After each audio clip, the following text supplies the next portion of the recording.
What is the character of the king? How is the coming king like?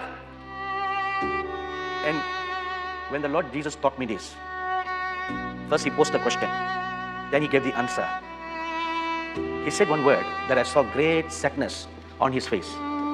Till now, I could not take away the look of sadness that I saw on his face.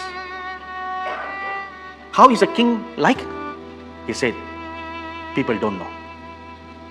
People don't know.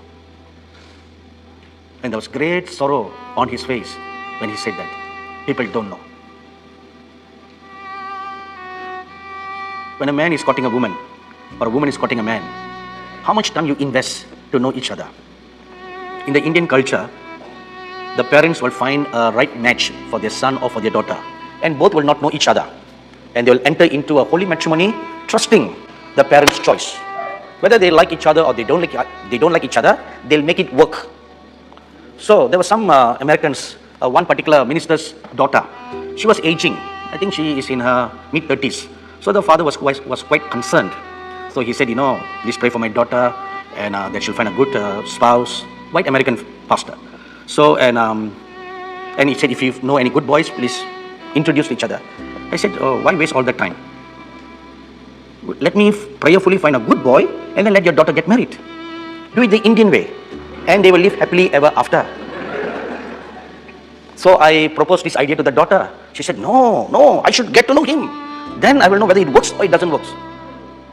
So, when you invest so much time like that on this earth to get to know one another, so that a life that you're going to live for 30 years or 40 years, you want to make sure it is the right person. How much have you invested in knowing the lover of your soul? How much have you invested? You say you're going to live in heaven. How much have you invested in getting to know about heaven? How much? Each time I come to the US, when I come and stand before the immigration officer, they usually ask me, why are you coming to the US? How long are you going to stay? How much money do you have? So once I was asked, why are you coming too often? So I told them, you gave me a visa, unlimited visa, saying that I can come as many times as I like. Then why are you asking this question now? If you don't want me to come, you should not have given me an unlimited visa. Am I right? Right? You gave me an unlimited visa, and then why are you asking me, why am I coming too often? I'm not overstaying. After each visit, I go back home, and then I come back again. So then he asked, why do you come often? I said, because I love you too much. So these are regular questions. Heaven is calling someone?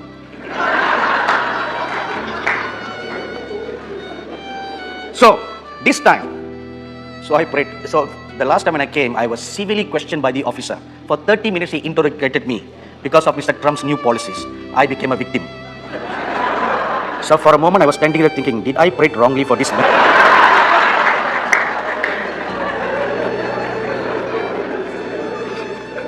So, this time, when I was standing in the queue, I prayed various, Lord, give me good favor in the eyes of the officer, that you'll just breeze me through. So when it was my turn, I came up to the immigration officer and I handed my passport, and she looked at me. Why are you coming to the US? For a visit, visiting your friends, right? I said, yes. She stammered, welcome to the US. She asked me a question and she answered that question. Okay, now listen, the point is this. For a visit, it was very simple process. But if I want to apply for a green card, or if I want to become a citizen, the process is very long. A long process where they'll scrutinize me. Are you really a good person? Do you have any criminal record? They do all the background check to make sure, firstly, you are a good person.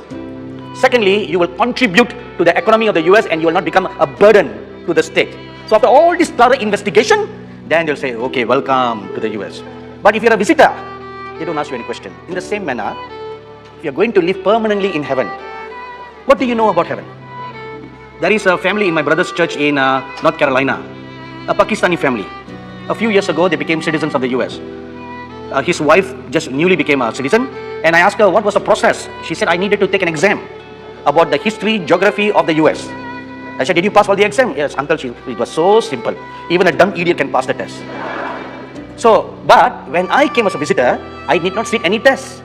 No one asked me any question about how old the US is. No one asked me who's the first president of the US. No history lesson, no geography lesson, nothing. But if I want to become a citizen, then I must know the nation, the place where I want to stay for good.